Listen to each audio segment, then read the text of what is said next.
यीशु मसीह के नाम में हमारे सभी मसीह भाई बहनों को जय मसीह की। परमेश्वर का धन्यवाद है।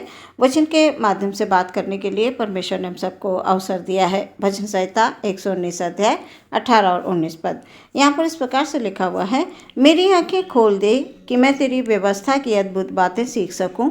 मैं तो पृथ्वी पर परदेसी हूँ, अपनी आज्ञाओं को मुझसे छिपाए ना रख।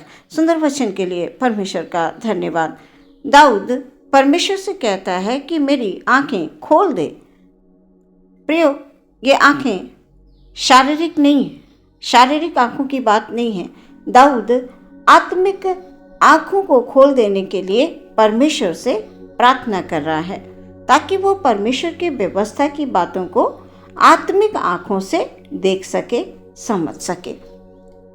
शारीरिक आंखों से जब हम देखते हैं तो हम संसार की वस्तुएं, संसार की बातों, संसार के तमाम चीज़ों पर हम ध्यान करते हैं। हमारा ध्यान संसारिक बातों पर जाता है। पर हम आत्मिक आँखों से जब देखेंगे तो हम परमेश्वर की बातों को सीखेंगे, वचनों को सीखेंगे, वचनों को समझ पाएंगे। परमेश्वर की जो व्यवस्था है हमारे जीवन के लिए, उसको हम भली बातें समझ पाएंगे। और उसे समझने के लिए दाऊद परमेश्वर से विनती कर रहा है कि मेरी आत्मिक आंखों को आप खोल दीजिए ताकि मैं आपकी गूढ़ भरी बातों को समझने पाऊं जो मेरे जीवन के लिए बेहतर है। प्रियो, इसी प्रकार से हम सबको भी परमेश्वर में प्रार्थना करनी है कि प्रभु जी, आप मेरी आत्मिक आंखों को खोलिए कि मैं आत्मिक बातों पर ध्यान करूं, आत्मिक बातों पर मन लगाऊं जो मेरे जीवन के लिए उत्तम है। प्रिय, संसार और संसार की बातें, संसारिक वस्तुएं, ये सब यहीं रह जाएंगी। परमेश्वर के वचन में जब हम गहराई में जाते हैं तो प्रियो, जब हम आत्मिक बातों को समझना शुरू कर देते हैं तो सच में प्रियो, परमेश्वर हमारी सहायता करते हैं। हम नित्य प्रतिदिन बढ़ते जाते हैं, हम अंश अंश करके बढ़ते हैं परमेश्वर में। फिर हमें संसार की कोई भी परेशानी, दुख, तकलीफें, ये हमारे जीवन में हमको कमज़ोर नहीं बना सकती। जब हम संसारिक तौर से किन्हीं बातों को लेते हैं तब हम कमज़ोर पड़ते हैं, हमें डर भी लगता है, हम भयभीत होने लगते हैं, अपने आप को अकेला समझने लगते हैं।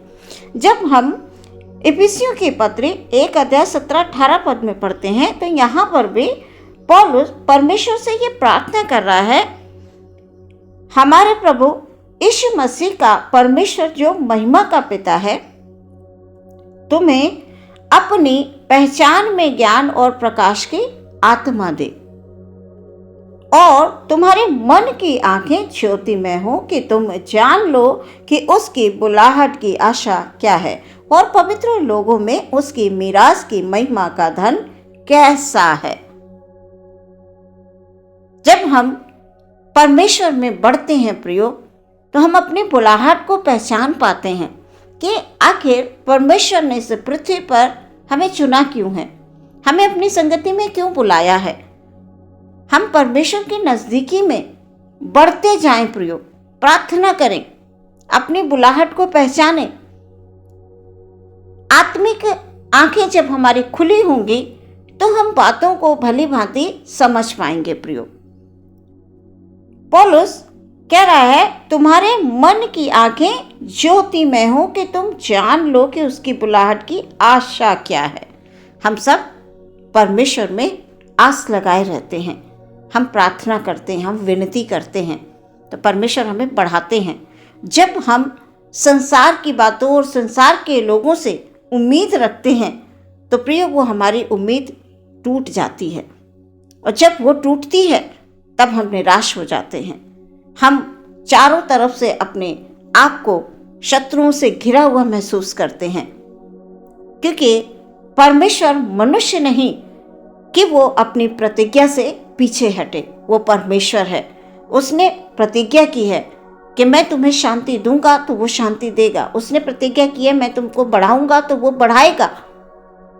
परमेश्वर अपनी तमाम प्रतिज्ञाओं को हमारे जीवन में पूरा करता है। प्रियो, वो ये कहता है, बस तुम प्रार्थना करो, सच्चे मन से मेरे पास आओ, पवित्रता के साथ मेरे पास आओ और मुझसे मांगो, प्रार्थना करो। जैसे दाऊद कह रहा है कि मेरी आत्मिक आंखों को प्रभु जी आप खोलिए, मेरी आंखों को आप खोल दीजिए, मैं आपकी व्यवस्था को भली भांति समझ पाऊं। प्रिय, जब हमारी आत्मिक आंखें खुली होंगी तो हम परमेश्वर के वचनों को बहुत अच्छी तरह से समझ पाएंगे। कभी कभी हम वचन पढ़ते हैं, हमें समझ में नहीं आता है, परमेश्वर आपकी आत्मा से बात करेंगे। प्रियो, इस संसार में रहते हुए हम प्रार्थना करें परमेश्वर से, हमारे आत्मिक जीवन में परमेश्वर बढ़ोतरी दे।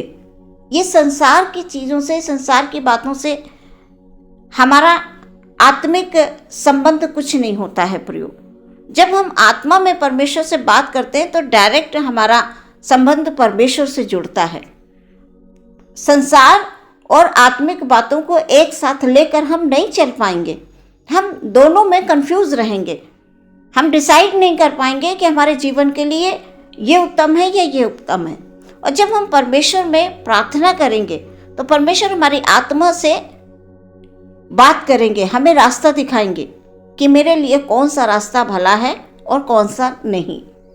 प्रियो, हम सब इस संसार में स्वर्गीय ज्ञान और यीशु के प्रकाश में चलते हुए मन की आंखों से तमाम बातों को समझकर यीशु में अपनी पहचान बनाकर बढ़ते जाएं। विश्वास कीजिए, हमारी आत्मिक आंखें हमें कभी भी धोखा नहीं देंगी, क्योंकि आत्मा का संबंध सीधे परमेश्वर से होता है।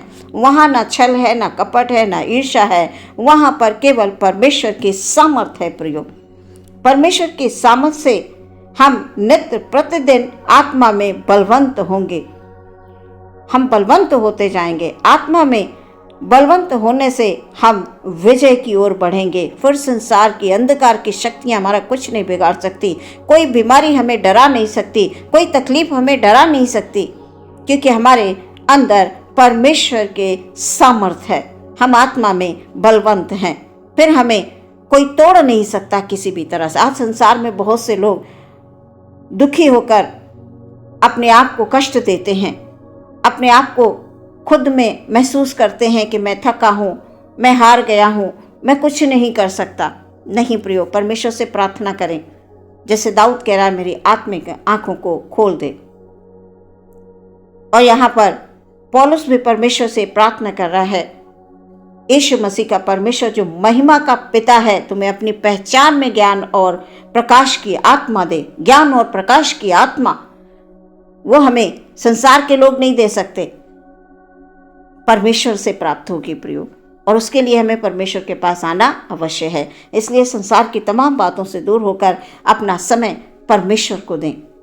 अपना कीमती समय परमेश्वर को जब आप देंगे तो परमेश्वर आपको कीमती वरदानों से तृप्त करेंगे। प्रियो, आप परमेश्वर में बढ़ेंगे। आज के वचन के द्वारा परमेश्वर आपके जीवन की हर समस्या को दूर करेंगे, वो किसी भी प्रकार की समस्या क्यों ना हो। विश्वास के साथ प्रार्थना करते रहें, क्योंकि इसका प्रतिफल बड़ा है। प्रियो, आत्मा में बढ़ते जाएं, अपने परिवार के लिए, अपने नाते रिश्तेदारों के लिए, अपने जीवन के लिए परमेश्वर से प्रार्थना करें, ताकि आप सुखी हों और आपकी वजह से आपका परिवार, आपके आसपास के लोग प्रियो परमेश्वर को पहचानने पाएं। वचन के द्वारा परमेश्वर आपको बहुत सारी आशीष दे। आमीन। हम प्रार्थना करेंगे। धन्यवाद धन्यवाद धन्यवाद धन्यवाद पिता परमेश्वर, हालेलुया हालेलुया। आपने सुंदर समय हम सबको दिया परमेश्वर वचन के माध्यम से बात करने के लिए प्रभु जी। Hallelujah hallelujah. सच में परमेश्वर पिता, आप हमारी आत्मिक आंखों को खोल कर दें पिता परमेश्वर। हर एक भाई, हर एक बहन, बच्चे बड़े जवान बुजुर्ग परमेश्वर, सभी लोग खुदाबंद हालेलुया आप में बढ़ना चाहते हैं पिता परमेश्वर।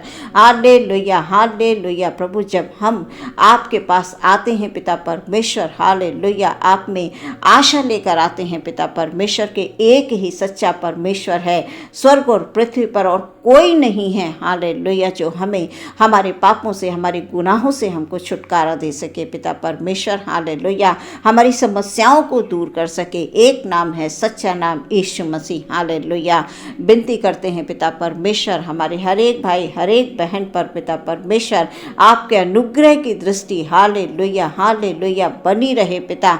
आपकी दया भरी दृष्टि बनी रहे खुदावन एक एक जन को परमेश्वर पिता आज के वचन के अनुसार प्रभु हालेलुया हालेलुया हमारे मन की आंखें ज्योतिमय हो प्रभु जी। हालेलुया हमें यीशु मसीह अपनी पहचान में ज्ञान और प्रकाश की आत्मा दें खुदाबंद। हम सब परमेश्वर पिता हालेलुया यीशु की ज्योति में चलने वाले बन सकें खुदाबंद। जब हम यीशु की ज्योति में चलेंगे तो हमारी हर एक समस्या का हालेलुया हालेलुया जो आज हमें सता रही, जो आज हमें कमज़ोर कर रही हैं पिता परमेश्वर, वो सब यीशु मसीह के नाम से हालेलुया कितनी भी बड़ी समस्या क्यों ना हो वो दूर हो जाएगी। हालेलुया पिता परमेश्वर हमारे भाई बहन जो आपको पुकार रहे हैं प्रभु, उनके लिए हम विनती करते हैं खुदावन उनकी आत्मा में आप बात करें, उनके जीवन की हर समस्या को प्रभु आप दूर करें प्रभु। हालेलुया हर एक आंसुओं को पोंछने वाले परमेश्वर आप हैं। आप सच्चे परमेश्वर हैं और आप सच्चाई से प्रसन्न होते हैं पिता। इसलिए हम सब आत्मा और सच्चाई में प्रार्थना करें और बढ़ते जाएं। यीशु मसीह के नाम से प्रार्थना मांगते हैं, सुने ग्रहण करें पिता, आमीन।